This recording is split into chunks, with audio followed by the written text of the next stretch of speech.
Bienvenue à l'émission La Parole vivante. Aujourd'hui, on aborde l'équipe. Faites-vous partie d'une équipe ou allez-vous faire partie d'une équipe? Pourquoi faire partie d'une équipe? On veut se lancer en affaires, on veut pratiquer un sport, des loisirs. Il y a des choses qui se font plus ou moins solitaires. On a besoin de compagnons, de compagnes et puis de former une équipe. Aujourd'hui, Jésus forme son équipe. J'ai le plaisir de vous présenter notre invité, Jean-Marc Gretilla. Jean-Marc, bienvenue à l'émission La Parole vivante. Merci beaucoup. Et le thème que tu as choisi pour nous aujourd'hui, c'est Jésus forme une équipe. Oui, Jésus forme une équipe et on pourrait dire Jésus forme ses disciples de façon plus large parce qu'on aura un autre texte aussi. Parce qu'il y a des buts. Si on veut former une équipe, c'est pour atteindre des objectifs et des buts. Tout à fait, tout à fait. Alors, on avait vu précédemment comment Jésus a été en contact avec ses premiers disciples et il est maintenant en Galilée où il a un ministère de foule. Il y a beaucoup de gens qui accourent pour l'entendre, des gens qui viennent se faire guérir, mais au milieu de ces activités, Jésus va former une équipe. Et on voit dans l'évangile de Luc qu'il passe une nuit en prière avant de prendre ce choix important. Alors, il va s'adresser à son Père, il va parler au Père avant de choisir ceux qui formeront son équipe. Exactement. Alors, je crois qu'on est prêt à lire le premier texte. Oui, Bible en main, je suis prêt, mon cher Jean-Marc. Alors, c'est Marc 3, 13 à 19. Puis j'en fais lecture? Volontiers. Alors, Marc chapitre 3, versets 13 à 19. Voici le texte, chers amis, sur lequel on va baser notre prochain partage.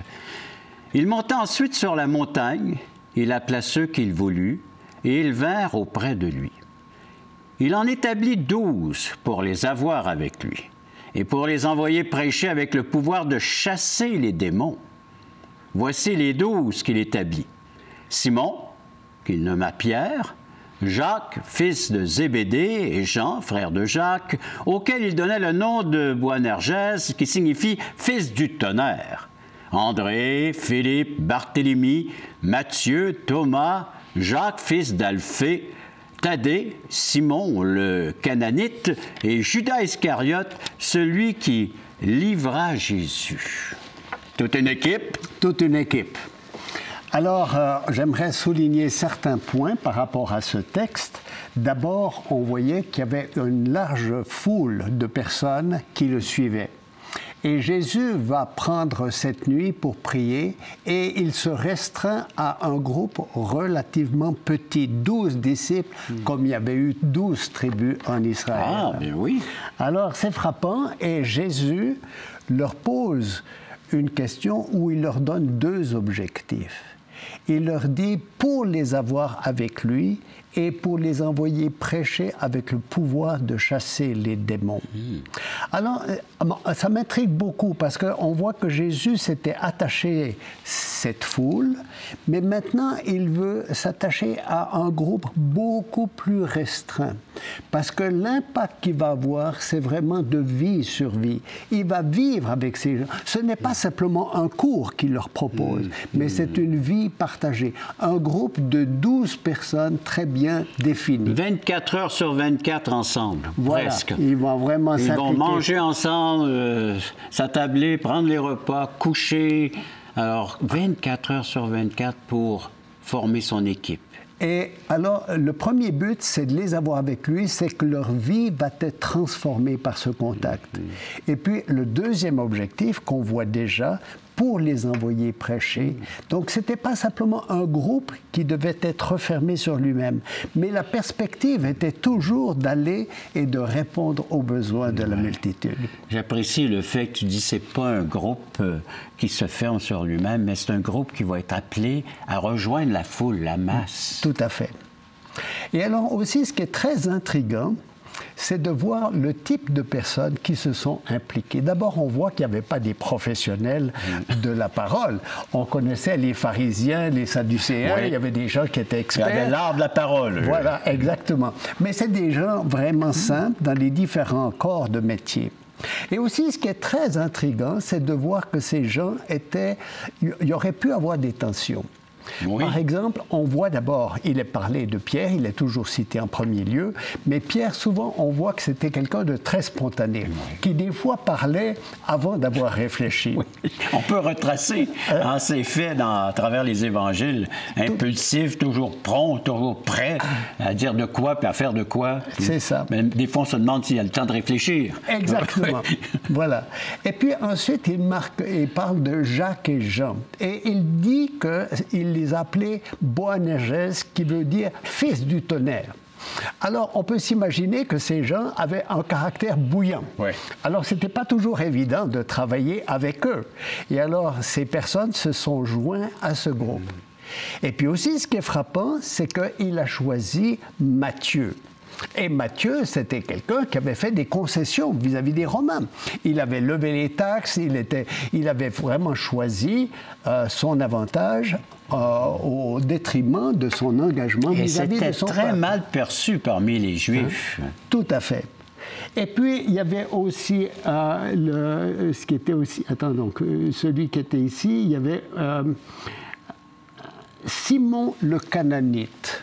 Oui, peux-tu nous en parler, lui? Le Cananite, ça veut dire qu'il faisait partie d'un groupe un peu révolutionnaire.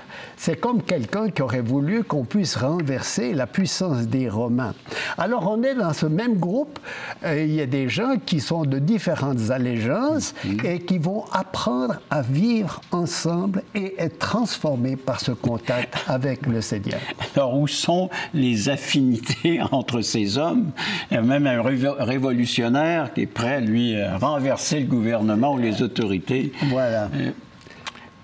Oui. Alors, vous avez vu le type de personne que Jésus cherche ou qui met dans son équipe.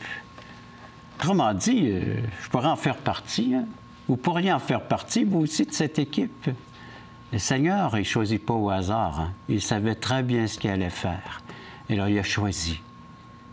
Pourquoi pas vous? Que l'appel est lancé, hein? À vous de vous intéresser aux choses de Dieu, parce que Dieu s'intéresse déjà à vous.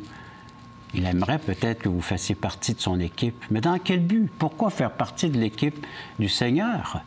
C'est ce qu'on verra après la courte pause. Donc, dans quel but Jésus est en train de former une équipe? Pourquoi?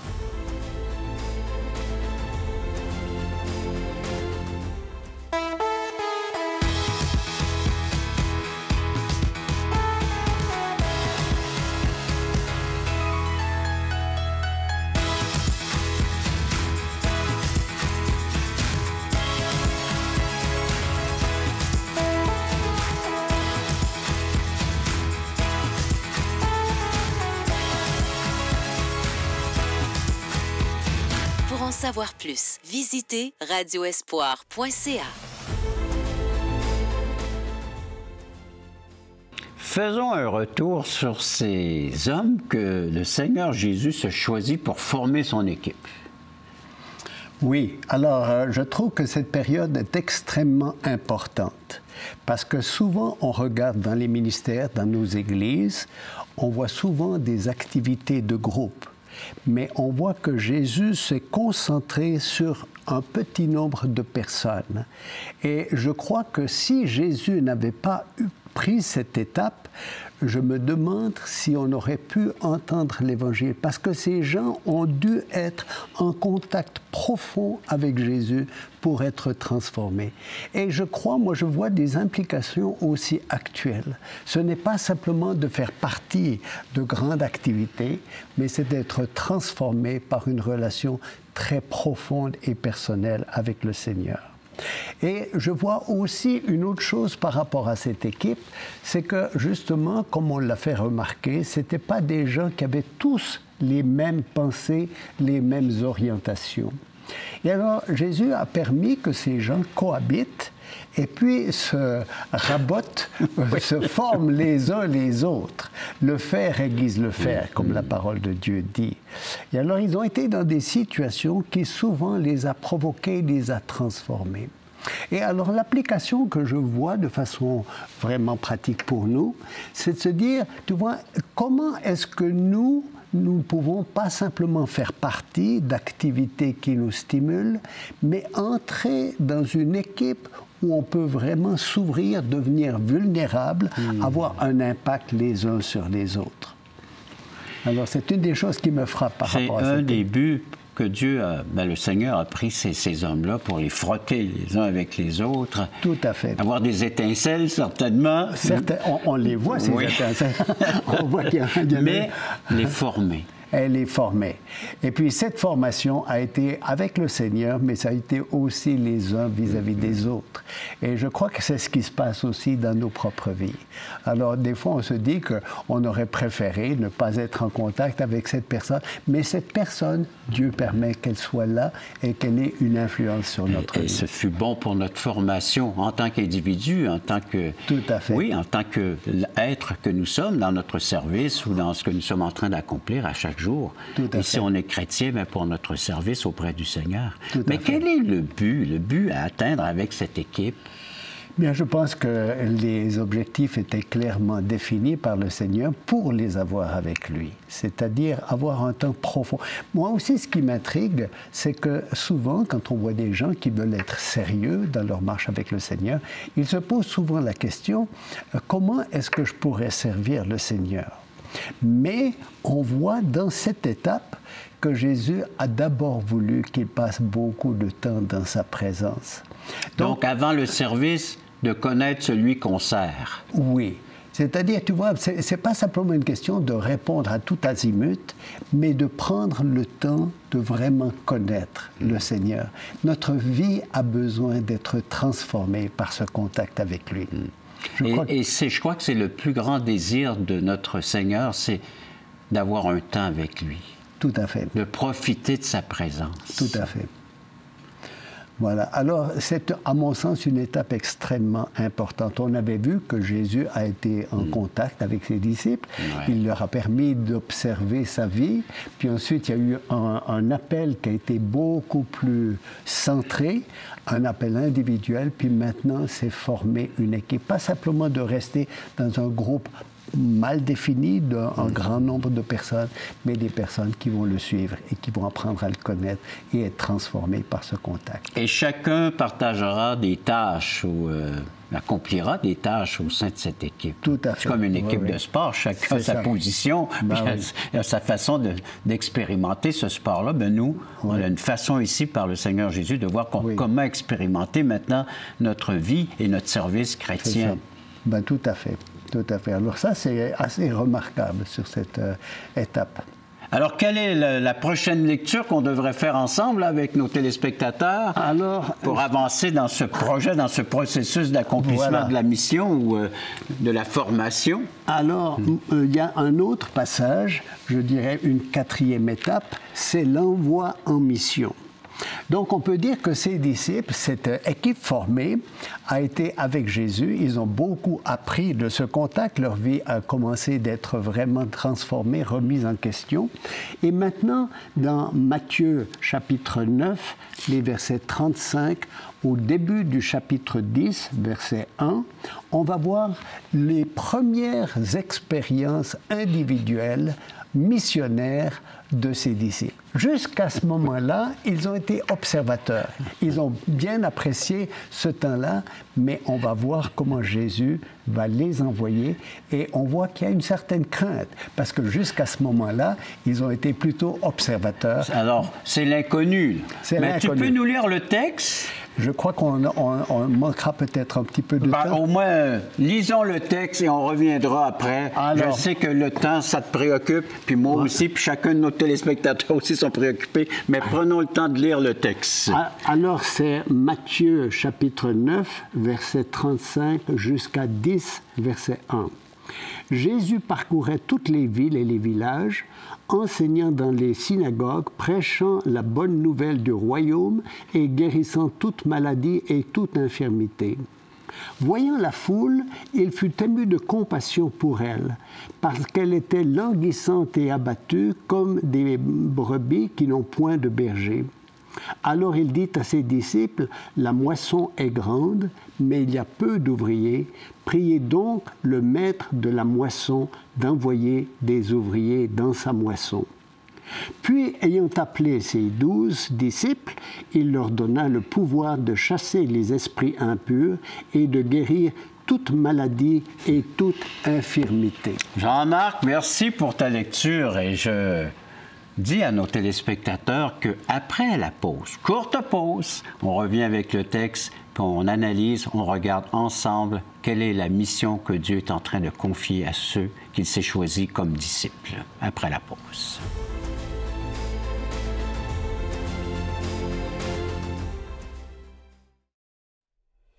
Depuis maintenant 15 ans, nous avons l'immense privilège d'annoncer la bonne nouvelle de Jésus-Christ.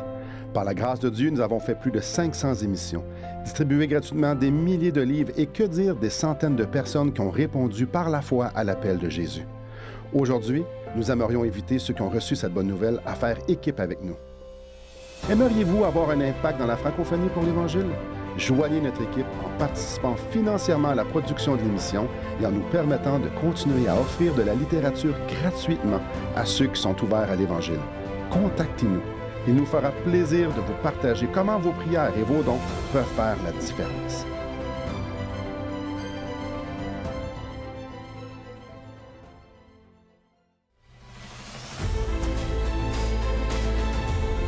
Donc, juste avant la pause, on a lu notre texte, Matthieu chapitre 9, les versets 35 à chapitre 10, verset 1, Jean-Marc. Puis là, c'est Jésus qui les envoie prendre un bain de foule. C'est ça. Alors, le contexte de ce passage, c'est de nous montrer que Jésus parcourait toutes les villes et les villages. Donc, il n'attendait pas que les gens viennent à lui, mais il allait dans les villes et les villages. Et son ministère était essentiellement de proclamer la bonne nouvelle du royaume de Dieu. Il y avait possibilité d'entrer dans ce royaume, ne pas simplement être victime de ce monde qui nous harcèle, mais d'entrer dans le royaume de Dieu. Et il est dit aussi que Jésus guérissait toute maladie et toute infirmité. Alors aussi, ce qui est très frappant dans ce texte, c'est que Jésus, regardant la foule, fut ému de compassion pour elle. Des fois, on se dit, tu vois, quelqu'un qui est constamment en contact avec les besoins peut se durcir. Mais Jésus était plein de compassion. Et il dit à ses disciples, « La moisson est abondante, mais il y a peu d'ouvriers. Priez donc le maître de la moisson d'envoyer des ouvriers dans sa moisson. » Alors, il y a beaucoup de choses que j'aimerais faire ressortir par rapport à ce texte. Allons-y point par point, mon cher Jean-Marc. Alors, d'abord, c'est que Jésus dit « la moisson est abondante ». Le besoin est partout présent. Et la moisson, c'est les habitants de la terre. C'est les habitants de la terre. Jésus voyait tous ces gens qui étaient harassés, abattus, il y avait des problèmes, des difficultés, il voyait cela. Et alors, ce qui est intéressant, c'est que dans la limite de son incarnation, il ne pouvait pas répondre à tous ces besoins. Et alors, il dit, la moisson est abondante, mais il y a peu d'ouvriers. Et j'aimerais insister sur le fait que le besoin n'était pas d'abord matériel. C'était pas d'avoir de meilleurs chariots, d'avoir plus d'argent, de plus de possibilités de déplacement, mais le besoin, c'était des ouvriers ergates, c'est-à-dire des hommes qui étaient habitués dans les champs à subir la sueur, la poussière, la transpiration. Et alors, c'était des gens qui étaient là. Alors, il dit, la moisson est abondante, mais il y a peu d'ouvriers. Et au lieu de précipiter ces gens dans la moisson, il leur dit, priez le maître de la moisson d'envoyer des ouvriers dans sa moisson. Donc, la responsabilité n'était pas de leur côté. La responsabilité, c'est Dieu qui est souverain, qui envoie des ouvriers dans sa moisson. Mais leur responsabilité, c'est de prier. Ça, c'est notre devoir. C'est notre devoir. Prier pour que Dieu multiplie les ouvriers à travers le monde, la moisson. Exactement. Prêt à être cueillis. Et aussi, ce texte insiste sur le fait qu'après avoir prié, les 12 que Jésus a pu envoyer c'était ces personnes qui avaient été avec lui. On n'a pas l'occasion de lire tout le chapitre 10 où on voit leurs préoccupations, on voit leurs craintes. C'est la première fois qu'ils se lancent dans une telle aventure. Alors Jésus doit les réconforter, les encourager, leur donner aussi des prescriptions très claires. Mais les 12 qui étaient disponibles, ce n'étaient pas encore ces gens qui avaient toute la théorie, mais ces gens qui avaient été en contact avec Jésus, que maintenant Jésus peut envoyer dans la moisson. Donc, premier prérequis pour servir le Seigneur, c'est de le connaître. Tout à fait. Passer du temps avec lui. Tout à fait. Alors, je pense que par cette expérience, Jésus a fait grandir leur compassion pour les gens. Ils ont pu voir que ces gens étaient effectivement comme des brebis qui n'ont pas de berger. Et ça a transformé des choses en eux. Probablement, eux, ils étaient aussi un peu harcelés par tous ces besoins de la foule, mais ils ont vu l'attitude de Jésus. Ils ont prié et Dieu les a envoyés deux par deux pour aller dans cette moisson, pour aider les gens à se remettre sur pied. Deux qui peuvent s'épauler, s'encourager, et puis prier ensemble et puis les envoyer dans cette mission avec le regard du Seigneur sur cette foule, des gens qui sont abattus, languissants, qui ont besoin de quelqu'un pour les conseiller, les diriger. C'est ça, exactement. Alors c'est un passage magnifique. On a vu plusieurs passages qui sont des tournants dans la vie des disciples. Celui-ci est particulièrement frappant parce que jusqu'à présent, ils ont été des observateurs. Alors, ils ont bénéficié de ce contact avec le Seigneur. Ils voyaient des choses extraordinaires, des guérisons fantastiques. Ils voyaient la prédication du Seigneur qui était extraordinaire. Et puis là, maintenant, Jésus les envoie deux par deux. Et c'est le moment de réaliser leurs propres limites. Mais ils sont revenus enthousiastes d'avoir vu ce que Dieu avait fait au travers d'eux. C'est peut-être l'aspect la plus pratique que j'apprécie, moi aussi, c'est de regarder les autres faire. Mais après, là, tu reçois maintenant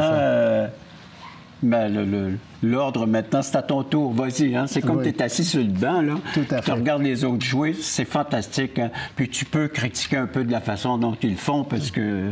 Mais après ça, c'est le coach, il vient, il te met la main sur l'épaule. Vas-y, c'est à ton tour d'y aller. C'est à ton tour. Et là, maintenant, on va regarder ce que tu peux faire. J'aimerais juste m'adresser à vous, chers téléspectateurs, dans cette partie de l'émission. Vous avez remarqué comment est-ce que Jésus vous voit. C'est comme ça qu'il voit la foule, mais c'est comme ça qu'il vous voit. Chaque individu qui compose la foule, là, Dieu s'intéresse à chacune des personnes. Oui, la foule, mais la personne, toi qui es là, qui écoute présentement l'émission, il te voit dans ton abattement. Il te voit comment est-ce que tu es abattu, fatigué, lassé. Oui, il y a ce regard-là sur toi. Je ne sais pas comment toi tu vois Dieu, comment tu vois le Seigneur, mais le Seigneur te voit ainsi. Et sais-tu ce qu'il s'apprête à faire? Mais d'envoyer un ouvrier vers toi, envoyer un de ses disciples pour apporter le réconfort, la consolation, l'aide nécessaire, le soutien nécessaire, te présenter la bonne nouvelle, l'Évangile. C'est ce qu'il veut faire avec toi qui écoutes présentement cette émission. Il t'attire vers lui. Et il te montre maintenant le regard qu'il a sur toi et il peut maintenant, bien, si tu le veux bien, envoyer un de ses ouvriers dans la moisson, envoyer un de ses disciples pour te donner l'aide nécessaire pour comprendre l'Évangile. Et nous, on offre comme aide dans ce livre Destination finale de Marc Cahill, qu'on offre tout à fait gratuitement. Alors, il est gratuit. À toi d'en profiter. Tu as les coordonnées qui sont là dans le bas de l'écran. À toi de les utiliser à bon escient et puis... bien, affaire avec nos services. On a une courte pause, après je reviens avec notre invité.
Alors, allons-y avec un résumé de ce que tu nous as présenté dans le cadre de cette émission. Alors, oui, on a vu d'abord, dans la première émission, comment Jésus s'est attaché à ses disciples. Et maintenant, nous voyons comment Jésus les a formés. Parce que ce n'est pas juste une réponse à une invitation, mais c'est de marcher avec lui. Et alors, on voit comment est-ce qu'il avait formé cette équipe, une équipe assez hétéroclite, mais les personnes se sont toucher les unes les autres. Et par la suite, on a vu aussi cette étape où Jésus les a lancés pour expérimenter eux-mêmes le ministère, après avoir prié, après avoir vu la compassion que Jésus avait pour les foules. Alors, c'est extrêmement touchant et aussi très stimulant. Comment Jésus voit les foules, comment est-ce qu'il voit nos besoins et comment est-ce qu'il envoie ses disciples pour répondre à leurs besoins. C'est étonnant de voir comment Jésus voit l'intérieur de chacun d'entre nous. Il voit ce que nous sommes en train de vivre. Il sait ce que tu vis, non seulement à l'extérieur, mais les émotions, les sentiments, tes pensées. Et c'est là qu'il veut intervenir. C'est là qu'il veut faire un travail en profondeur. Tu as vu comment est-ce qu'il s'est choisi ces êtres pour les entourer, pour prendre du temps. Et c'est ça sa mission, Jésus. Il veut t'entourer, il veut prendre du temps avec toi. Il voudrait que tu puisses, je ne sais pas ce que tu peux délaisser, mais prendre un temps avec Jésus. Apprends à connaître, à rencontrer Jésus, à développer une relation avec Jésus, intime, profonde, vivante, efficace. Comme ses disciples, Dieu t'appelle, le Seigneur t'appelle à investir ce temps, cette énergie en lui, afin de pouvoir bénéficier de l'être qu'il est. Et sais-tu que la parole de Dieu nous le présente comme étant un merveilleux sauveur, celui qui peut t'aider à te sauver, et non seulement se sauver de cette vie présente, mais sauver également d'une perdition éternelle dont lui-même en parle. Que l'être humain, eh bien, son cheminement, s'il poursuit sur ce chemin, il est perdu pour toujours, pour l'éternité, ce qui veut dire d'être séparé d'avec Dieu, le Créateur. Mais Jésus est venu dans le but de la mission de te réconcilier, de te rétablir, de restaurer cette relation avec Dieu et de bénéficier de ses bons soins, de ses promesses, de tout ce qu'il est, de l'être qu'il est, cela pour l'éternité. Imagine ce qu'il t'offre en établissant cette relation, en prenant du temps avec lui. Mon cher Jean-Marc, merci encore de ta contribution à cette deuxième émission. Et merci également d'avoir été à l'écoute. Puis rappelez-nous, rappelez-vous qu'on a des services qu'on offre tout à fait gratuitement. Alors, composez le numéro, rejoignez-nous. Alors, merci d'avoir été à l'écoute de cette autre émission, La Parole vivante.